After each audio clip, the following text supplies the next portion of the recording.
चाची आप यहाँ? क्यों, मैं नहीं आ सकती यहाँ? अरे नहीं, आप बिल्कुल आ सकती हैं। हाँ बिल्कुल आ सकती हूँ, क्योंकि मेरा घर है, मेरे शौहर का घर है। इसकी एक एक ईंट पे मेरा उतना ही हक है जितना कि तुम्हारी सास का। जी? जी। और एक और बात कान खोल के सुन लो सोनिया, और अपने भाई को भी बता देना कि मेरी बेटी से वो दूर रहे। पूरी शादी में जो आगे पीछे डोल रही थी वो तुम्हें लगता है कि मुझे दिखता नहीं है, समझ नहीं आता, अंधी हूं मैं, लेकिन सब दिखता है मुझे। अब सांप क्यों सूंघ गया है तुम्हें? अपने भाई के ऊपर बात आई तो जैसे सख्ता तारी हो गया। मेरी एक बात याद रखना सोनिया, मेरी बेटी मेरा गुरूर है, और मैं ये गुरूर इतनी आसानी से टूटने नहीं दूंगी। ये आप क्या कह रही हैं और क्या किया भैया ने? मैं कुछ नहीं जानती हूँ। तुम जानती हो या नहीं जानती हो, लेकिन मैं इतना जानती हूँ कि मेरी बेटी झूठ नहीं बोलती। उसे दूसरों की तरह फरेब देना नहीं आता। जो उसके दिल में है ना, वो इसकी जुबान पर होता है। लेकिन आप ये सब मुझे क्यों सुना रही हैं? क्योंकि तुम्हारे भाई की वजह से ही मेरी बेटी के किरदार तक बात आई है। लेकिन याद रखना, मैं ऐसे होने नहीं दूंगी। जाके अपने भाई को बता देना और अपने शौहर को भी बता देना कि मलिक बिलाल की बेटी कोई लावारिस नहीं है, उसका बाप और उसकी माँ दोनों जिंदा हैं अभी।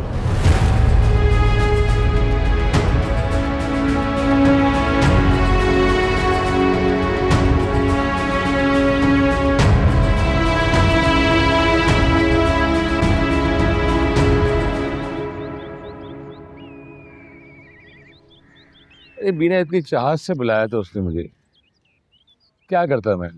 इनकार कर देता। इनकार नहीं कर सकते थे तो मेरी तबीयत खराब होने का बहाना तो कर सकते थे ना। नहीं तो तुम्हारी तबीयत का तो बताया ना मैंने उसे, और कह रही थी कि आएगी वो तुम्हारी इयादत के लिए। अच्छा, आई तो नहीं है अभी तक? बस कर दो बीना, आ जाएगी वो। तुम्हें पता है कि मुराद को छुट्टी मिलती नहीं, और जहां तक ताल्लुक है नियाज हुसैन का, उसे यहाँ के रस्तों का पता है। ये सारी जिंदगी तो उसने अपनी परदेश में गला दी है। जानती हूँ, इसी परदेश को सहने के लिए आपकी बहन ने पूरे खानदान के सामने उसका हाथ पकड़ा था। सब याद है मुझे, हम आज कुछ नहीं भूले हुए। क्या हो गया बीना, तुम सब कुछ भूल क्यों नहीं जाती? तो सब ठीक हो गया है, उसकी बेटी को तुम बहू बना के ले आई हो। दिल बड़ा करो थोड़ा अपना। मेरा दिल भी बड़ा है और ज़र्फ भी। अगर आपकी बहन की तरह मैं कम ज़र्फ होती तो उसकी बेटी मेरी बहू नहीं होती आज। ले आ गई आपकी बहू, आज मेरे सामने इससे पूछ रहे हैं कि जब से ये ब्याह कर मेरे घर में आई, मैंने इसकी माँ के माजी का ताना इसे कभी दिया हो या कभी भी कोई बात की हो। मेरे सामने पूछो। क्या हुआ मामू जान? नहीं कुछ नहीं, कोई बात नहीं, तुम चाय निकालो। अब बाबा प्लीज, आपको पता है डॉक्टर ने क्या कहा था, अम्मी को टेंशन नहीं देनी है प्लीज।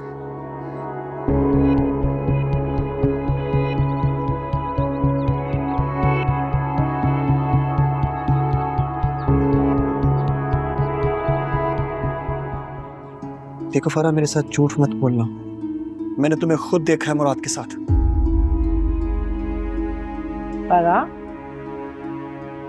फारा तुम्हारा इम्तिहान कब से हो रहा है? फारा, तुम्हारे इम्तिहान कब से हो रहे हैं? फारा, बड़ी अम्मी आप कुछ कह रही थी? अरे बेटा, कब से आवाजें दे रही हो, सुन ही नहीं रही? सॉरी, मुझे पता ही नहीं लगा। पता तो चलेगा, सब कुछ पता चलेगा। क्या कह रहे हो? क्या पता लग जाएगा?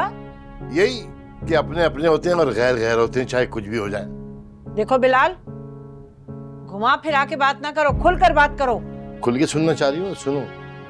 वो तुम्हारी समधन मिली थी बाजार में अपने मुशीर खास के साथ, और नए होने वाले समधियों के लिए कीमती तोहफे खरीदे जा रहे थे।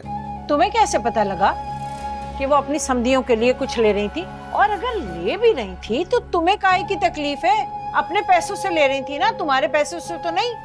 तुम्हारा तो मसला ही यही है शाहीन बेगम, कि तुम बात को समझना ही नहीं चाहती।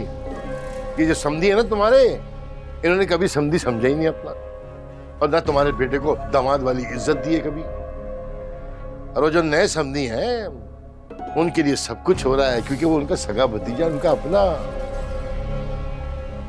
और तुम और तुम्हारा बेटा शुरू से उनके लिए गैर हो और गैर ही रहोगे। देख लेना, न तुम्हारी दाल गलनी उनके सामने और न तुम्हारे बेटे की।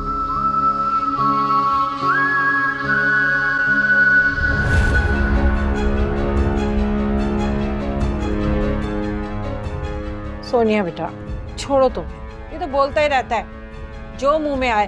तुम अपने दिल पे ना लो, हैं?